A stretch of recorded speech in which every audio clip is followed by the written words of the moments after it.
First, forget inspiration. Habit is more dependable. Octavia E. Butler. Octavia E. Butler is one of the most perfect, phenomenal authors, period. I will say more about her at the end of this episode. But if you have never heard of Octavia Butler, everyone will tell you to read Kindred first. That is a lie. You should read either Fledgling first, or you should read Parable of the Sower. Okay, enough about that. Habits are important. Sometimes we don't realize how important habits are because we do them so, well, habitually.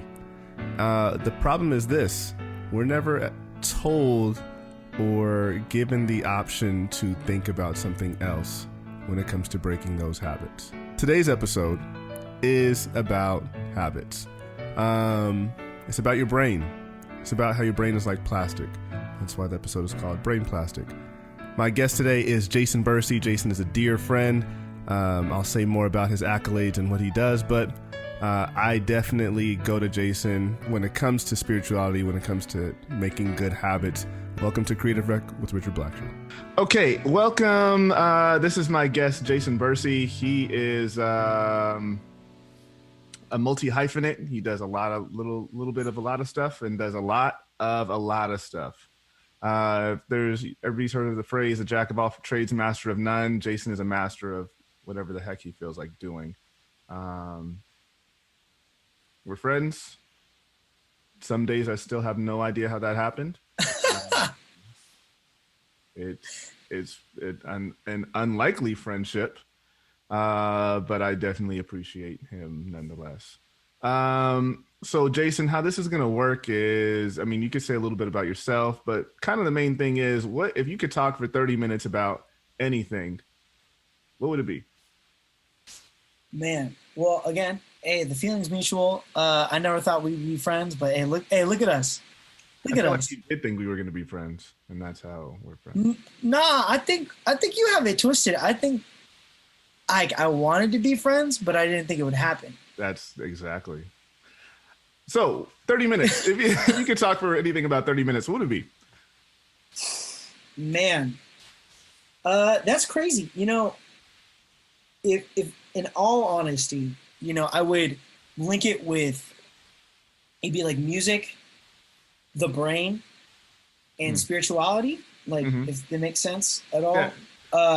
Okay. What do you mean? Like, talk more. What do you mean music and the brain and spirituality? You know, it's I just got out of this conversation, so this is very fresh in terms of everything right now.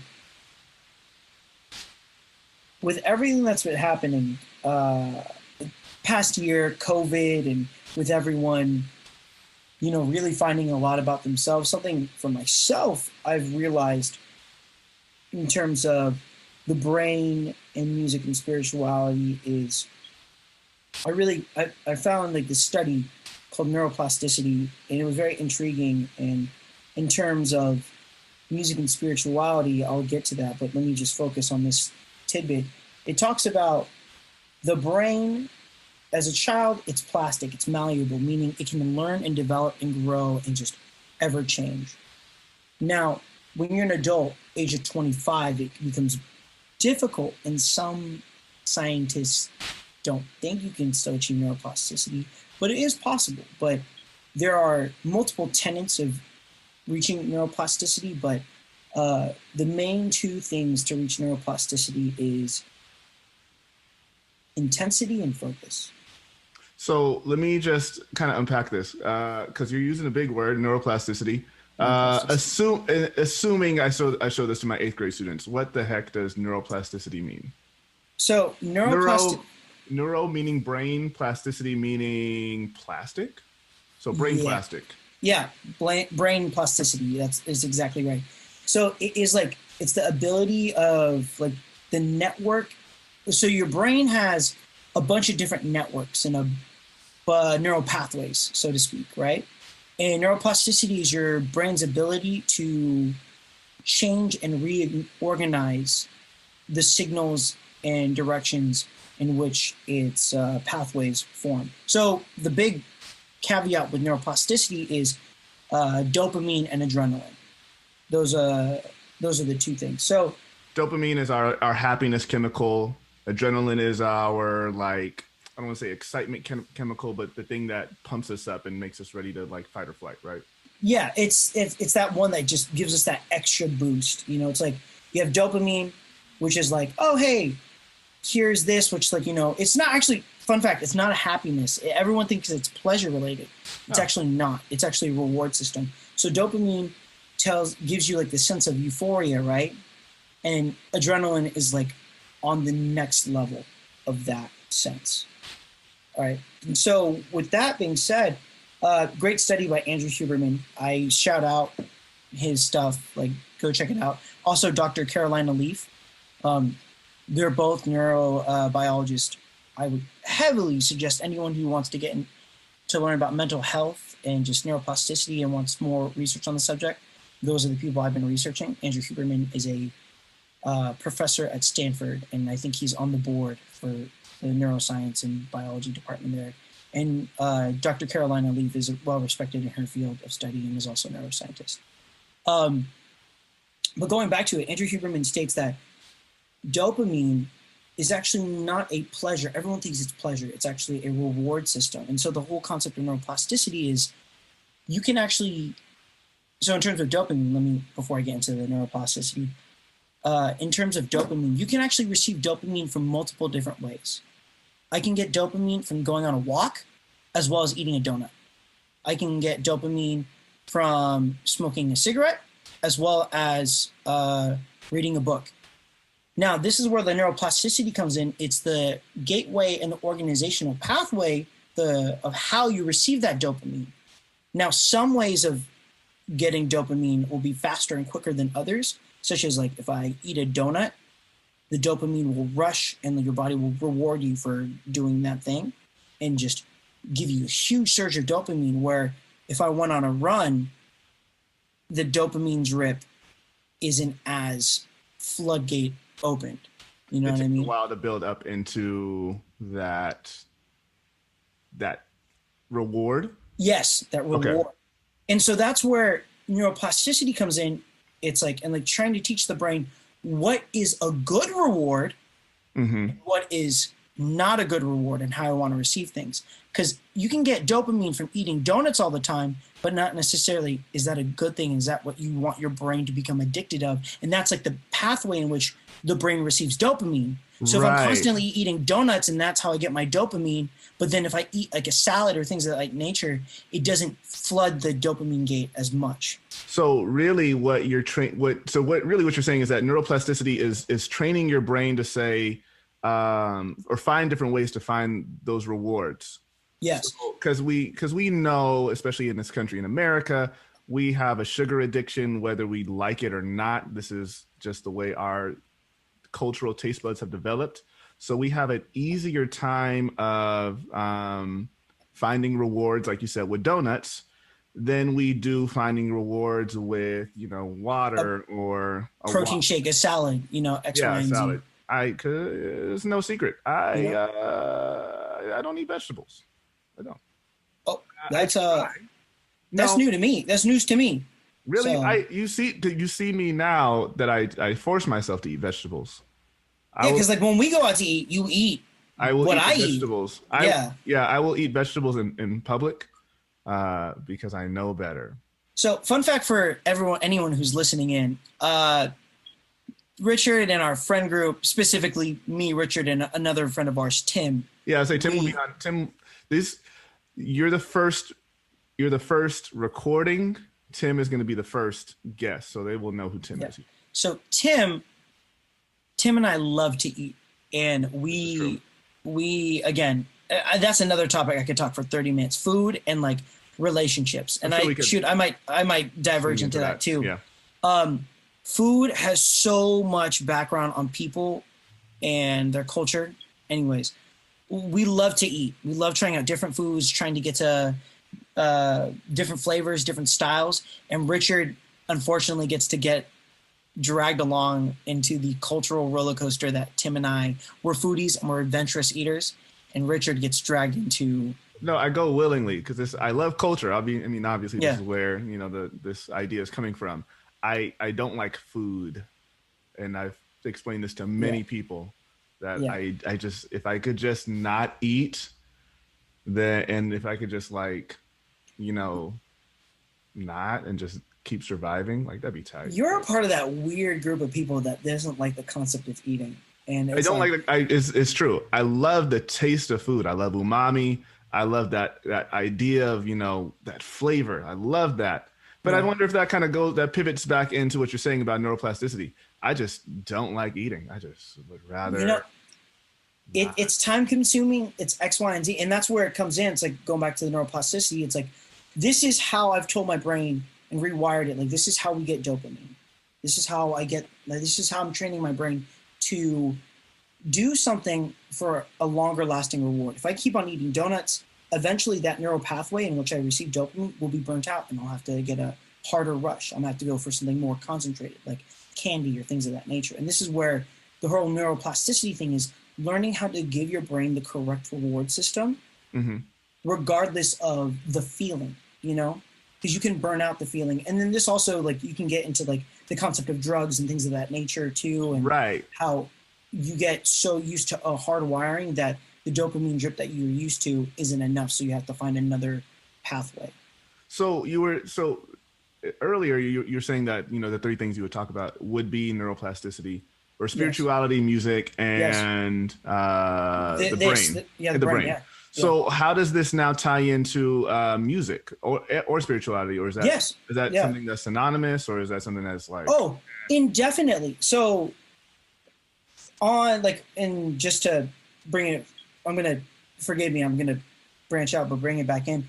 Us as people, and like especially in this modern age of consumerism, and I'm not gonna say capitalism because, like, you know, that's so underplayed, and like when everyone blames capitalism for everything, it's just like, it's so funny that you brought up capitalism, but it's fine. Keep going. Yeah, it's just, I don't want to make it like a one single subject, like this is the enemy, yada yada yada. You as a person should understand what you're getting into, and if you don't like filter everything that you're ingesting, it's anyways, going back to it. But like, there's so much out there, so many TV shows, so many music options, so many different artists, so many different avenues of social media. Like, you're on something like Instagram or something like that, TikTok, and you're just swiping away, right? You're swiping, and you're just ingesting information nonstop. You're getting a dopamine drip. You're just getting addicted. So even as an artist, am I valuing music and am I valuing art? Really? Like, because even unsubconsciously, I'm digesting material, and my dopamine drip is just being burnt out because now I'm treating high quality material the same as something that's like a donut. I'm treating Wagyu level beef the same as a donut now. And you and I had this conversation, and I kind of want to break this down to a conversation we had personally. You and I had a conversation where you felt recently that like you couldn't, as a musician, you felt like you were not inspired. Is that like a good word I could say? Oh yeah, you can definitely say that. What you were listening to, and something I told you was like, you know, you can't focus on the trend. Yeah. And that's something I was saying to you personally. You, the kind of artist that you are, you're not the kind of artist that needs to focus on the trend. You know, you're literally the most qualified jazz musician I know. Not even just jazz, but like you are the most qualified jazz musician that I know. Again, and I know a lot of people. High praise. I appreciate it. You should. It's not. I don't. I'm not saying I appreciate it, but like this. I'm not high saying praise. that to gas you up, but it's so on a factual level, even you being someone who is as highly trained as you are, that kind of aspect of, you know, that dopamine rush of, you know, looking at this artist, looking at that artist, and I'm moving my thumbs, like, you know, me as like scrolling up and down Instagram, scrolling up and down Twitter. How do you get out of that? How do you train your brain, or are you still in the process of training your brain? What was that like? So I'm still learning the process of training my brain. I think for one, one of the biggest caveats that helped me, and like a lot of people are probably not going to do what I'm about to say. Yes. I took a 6-month stint off of social media. Yes. Hard cut off. Right. took a very hard cutoff because I had to rewire my brain in thinking, how am I going to appreciate not just music, but literature, art, and just other forms of entertainment too. Like, I become so desensitized and my dopamine's like, hey, you've already seen this. You've already, like, you compare and contrast and you become so picky and you're looking for a hit of dopamine. Right. And you're not really respecting art for what it is. And now you're viewing dopamine as, like, again, dopamine is not a pleasure, but it is a reward system. And now I'm abusing it for pleasure versus reward. And Right. now I'm viewing it as an object of, how can this benefit me? Like, how can music benefit me, or what can I take from this? You know, and it becomes very selfish. The music in itself is not selfish. And so I'm training my brain. This is what I'm taking from music. Absolutely. I think, and I don't know, not to kind of steer the conversation somewhere else, but I mean, you know, because we are in a pandemic, and I think you just said, you kind of just with that phrase, music is not selfish. However, and I think the pandemic has only amplified that, but music, especially as a jazz musician, especially where pop music used to be, you know, even as of 5 years ago, it was a very collaborative process. Yes. You know, you needed to have at least two people in the room. You needed to have at least, you know, someone checking and saying like, hey, like, this is a really, really good song, or hey, like, this isn't your best song. But now we're kind of in this frame of mind with musicians and music coming out, and even artists, where it's just like, well, this is what I like, and I'm putting it out, and I'm doing it because it sounds just as good as anybody else. It sounds just like everybody else, you know. So again, bringing it back to that neuroplasticity, how then does, like, is that only like an individualistic thing, or is that something that you need a part of a tribe to have that same kind of mindset, or is it opposite? Can you just be a wandering Lone Star Samurai, and do your neuroplasticity thing? You know, I think it's going to be, you know, it depends on the person. Personally, I think it's a mixture of both. And like everyone always says, it's a mixture, but you have to learn how to do it on your own in solitude, because then people become your catalyst. And then what if there's no people? Like, again, right now with the pandemic, right. How are you able to do that by yourself? Like, you need to learn how to do it by yourself and be comfortable, not in loneliness. And here's the semantics, you being the English master you are. Master's degree. For acknowledging that I have a master's in English. Yeah. Again, yes. I'm just I was a college dropout, then I got my degree. Again, I'm not a master at, you know, neuroplasticity or anything. I just love studying weird things that are out of my wheelhouse. But I have to understand the difference between loneliness and solitude. There's two big caveats. Being lonely is not being satisfied with the self, isolated from everyone. And solitude is purposely seeking that, not for the sake of means of escape, but for the sake of finding oneself and being okay. We're both comic book geeks, so yes. Tying it in, because you're using the word solitude, and immediately I immediately think of Superman and his fortress of solitude. And yes. You're right, like that is the definition. Like, Superman has that fortress of solitude not because he's like, you know, woe is me, I'm so lonely, you know? Right. Oh, it sucks being this alien that is the strongest being on the universe. But you're right. It's something, and it's interesting that you bring that up. I had a thought recently, even about the word selfishness. And I was trying to explain that to my son Ezra. Love Ezra. Shout outs to Ezra.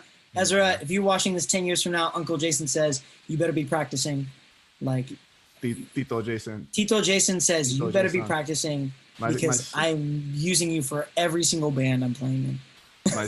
My son is African American and Latino of some sort, but he assumes that his He's Filipino. He's Filipino. Your son has adopted, Richard's son has adopted, he's Filipino. Right. He's basically her. We should just call him him.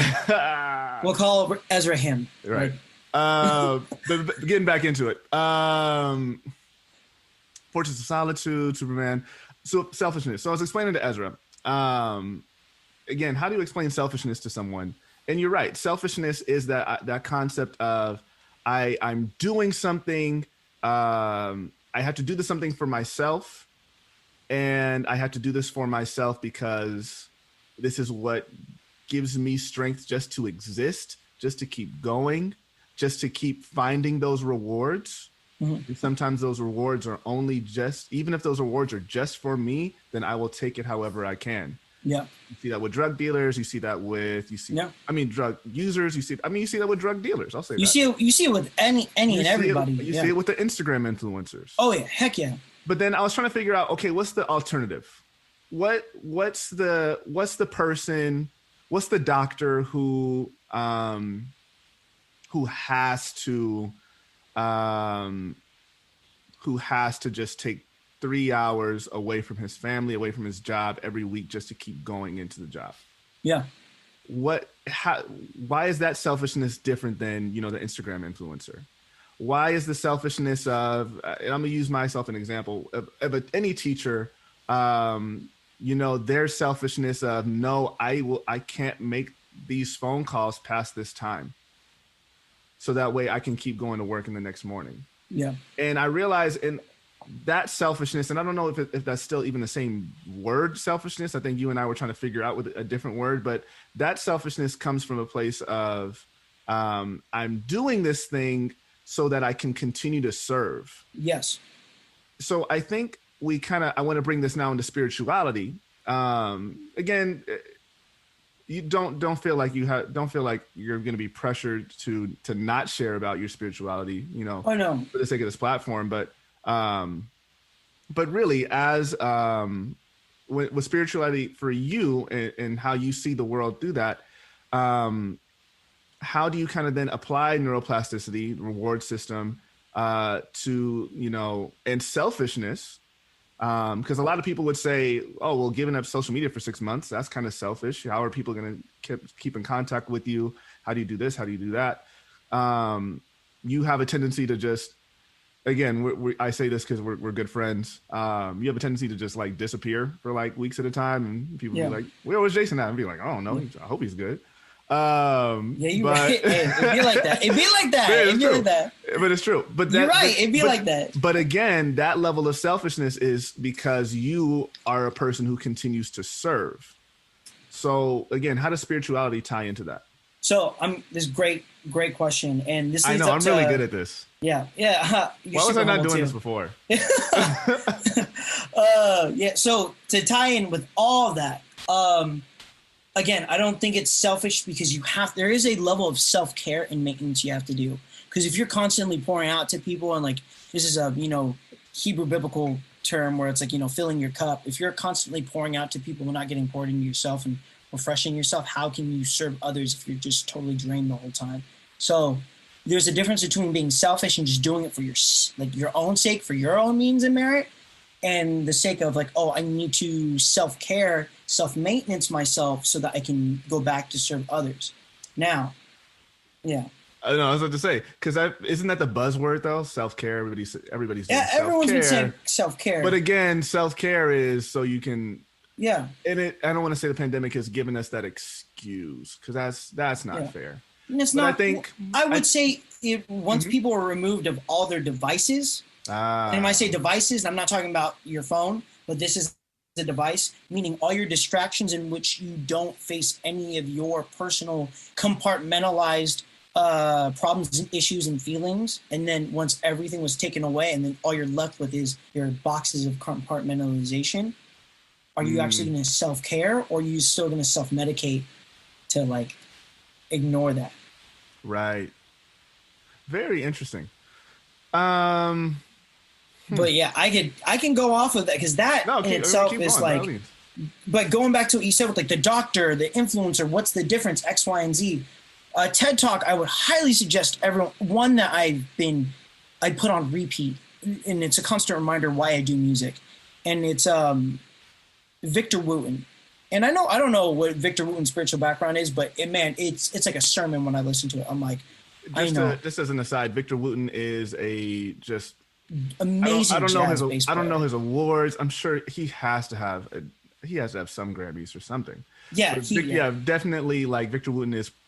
I barely play the bass, like minimally, but Victor Wooten is one of those people who has influenced me as a musician. Period. Yes. And we're not even in the same genre, but you're right. He's ridiculous. And the world was blessed when, and remember, I don't know if anyone remembers a TED Talk, but when TED Talks were a thing, Victor Wooten was asked to do a TED Talk. And in his TED Talk, and I'm going to just dive into it and ruin it a little bit. If you haven't seen it, it came out in 2015 or 2016. So if you haven't seen it, go watch it. Anyways, but he asked this question that his mother asks him and his brothers, because not only is he a bass player, but the rest of his family is very musically talented. And his mother said this: what does the world need with another good musician? And he would question the crowd, like, you can take this into your own field, a doctor, a lawyer, businessman, you name it. What does the world need with another, good musician, businessman, doctor? Because there's a surplus. The medical field will always have doctors, X, Y, and Z. It's like, they're here to help, X, Y, like, that's cool. But what does the world need with another one? There's already enough. Why do we need another one? And this is his response to that. And the reason why, for him, Victor Wooten, is such a high caliber player, and he says this: the reason why he aims to be at this level of play and knowledge and understanding the language is so that when you're up at this pedestal, once you reach this goal, it's like, where to go from here? He says the reason why we go up here is so that we can go reach down to pull people back up with us. And the example he gave was, I think it was a freshman orientation speech at some college, and before going in, he picked a person out of the crowd, someone no one knew, no musical talent, gave him a bass. He had his band with him, gave that person a bass, said, hey, just let your fingers dance on the fretboard, do your thing. And when everyone walked in and heard this band playing, this person, this girl, she was playing bass and just had no idea how to play the bass. Was just playing it, letting her fingers dance. And the band around her was so good that you couldn't tell who the amateur was, because they could pick up on her deficiencies and her lack knowledge thereof music. So in terms of whatever field you go into, it really comes down to the heart of it and really checking yourself. Are you really doing this to serve people and help build and uplift people and lift them up to your level, so it doesn't look like you're better than them or they're better than you, but you're equals? Or are you just doing it for the sake of, like, oh, it's a feeling of, like, I just want to make it feel like it's this, but I just want to let you know I'm still better than you. Like, I'm pulling you up, but I'm still better than you. It really comes down to that type of sense. Right. And the spirituality aspect is, for me, like, I'm a Christian, it's like, okay, how am I pulling people in my community, people who are fellow believers and people who aren't fellow believers, and just pulling them up with me and uplifting them, and building this community together. Because when I make it so much about me being this pillar, like, yo, look at me, I'm a jazz musician, I do X, Y, and Z, I play bebop, I can play giant steps in all 12 keys, it takes away from the concept of, I believe that there's this constant mentor, disciple hat that we wear. Sorry, I want to go back. You could play giant steps in all 12 keys. No, I can't. But I hear that all the time. It's like when you go to a jam session and some dude calls, like, "Oh, let's do giant steps." It's like, what key? And he's like, "Oh, let's do in A flat." I'm like, the heck, A flat? That's like so obscure. Like, it's funny because I was running through giant steps on Sunday and I got through da da da da da da da, and I was like, oh, I forgot the rest of this song, so I just stopped.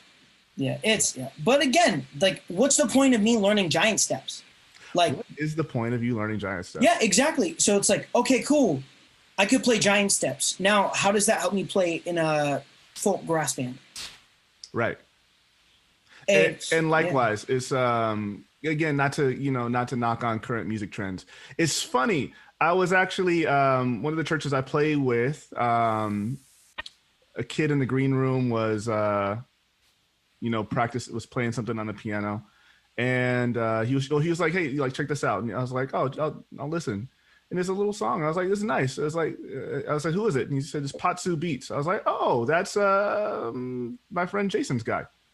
Yeah, I taught that kid saxophone.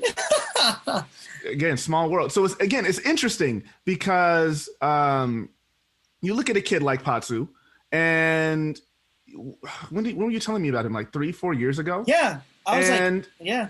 And it's crazy because the stuff that he's doing is something that is lo-fi, which is stuff that I was doing in high school, and it was and not to like understanding what you're saying about building people up, not to like boost myself up, but it's just really interesting how this genre that I kind of thought was disposable. We all thought it was disposable.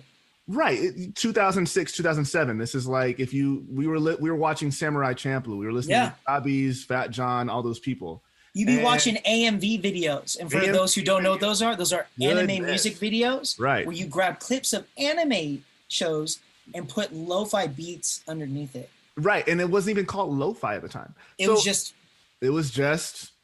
Nujabi style, Samurai Champloo style stuff. Yeah, so we called it the Adult Swim music.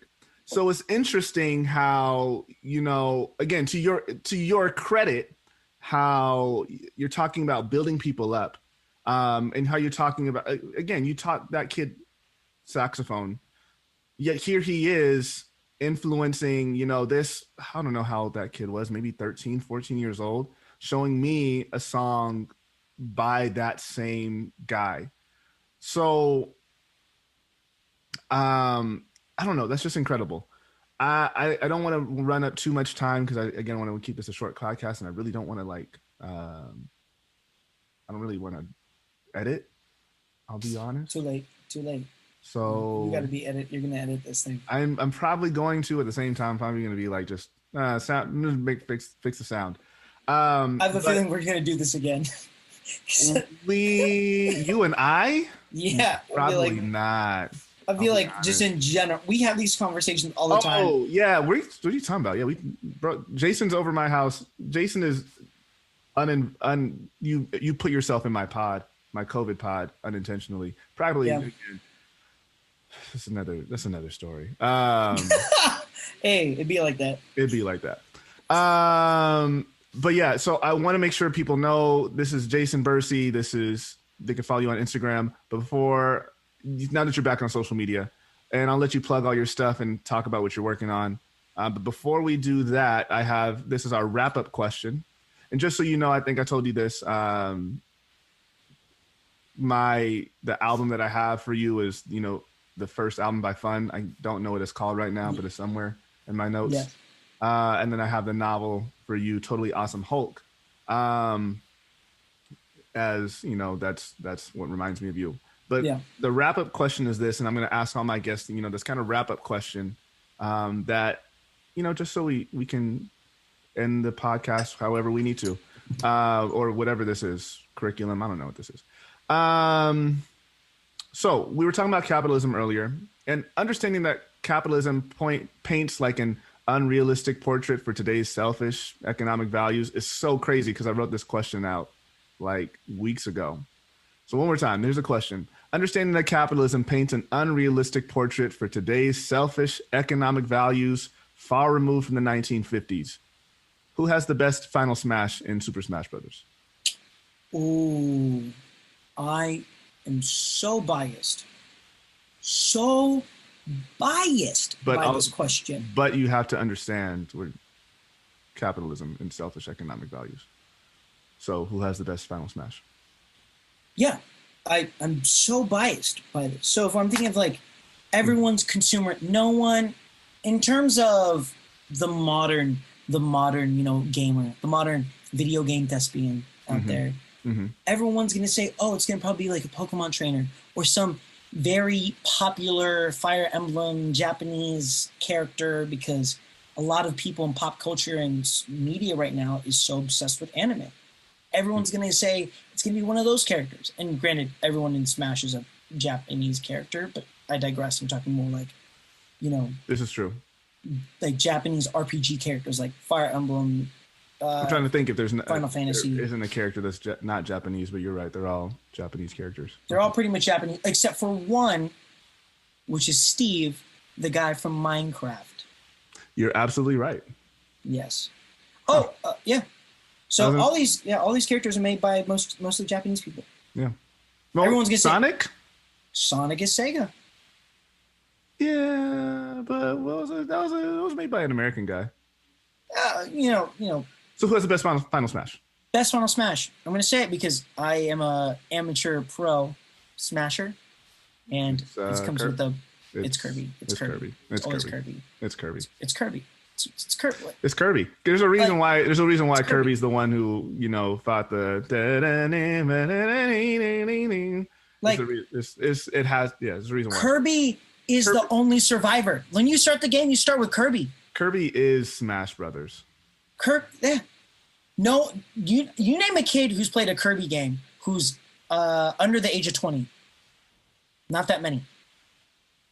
Kirby games are fun. Yeah, Ezra plays Kirby games. Ezra's actually pretty good at Kirby. Yeah, because you're his father, and you educate him on good literature, good video games, and good music. True. He has the SNES Classic in his room. Yeah. The SNES Classic. See? Most kids don't know Kirby. No. Kirby is his favorite too. Well, this has been Creative Rec with Richard Blacksher. Again, my guest has been Jason Burce. Jason, where can people find you? You can find me Instagram, TikTok, all that, Twitter. Are you working on anything? This is called Creative Rec, so we assume that you create. Yes. Your boy is actually dropping an EP within the next month and a half. And then also... Did we talk about that in a month? Month and a half. Okay. All right. It's going to be soon. It's going to be soon. For sure. And then later this year, your boy's dropping an album. So. All right. I don't know when. I say this might not even air until March. So. Oh, shoot. Yeah. Your boy's working on an album. And if it gets released by the time you hear this, cool, you got it. If not, sucks to suck. Again, Jason Burce, I'll probably be playing on that album. All right. So now what does that say about our brain? How malleable it is. When you look at, again, a book like Parable of the Sower by Octavia E. Butler, the main character is going through a transition in which she faces trauma beyond anything we will ever see or experience, living in a society that mirrors much like ours today. But every single day, every single instance, every single challenge, she has to change her mindset. Jason Burce is a phenomenal saxophone player and leads many bands, some of which I'm a part of, as a singer, frontman, and again, just overall life of the party. If you ever need to reach out to Jason's services, you can find him on all social media platforms, and you can also find some of his music. And if you are interested in his saxophone playing, he is the saxophone that is featured in my recent album, Apocalypse Now, which is streaming on all platforms if you want to get a taste of what it is that Jason Burce does.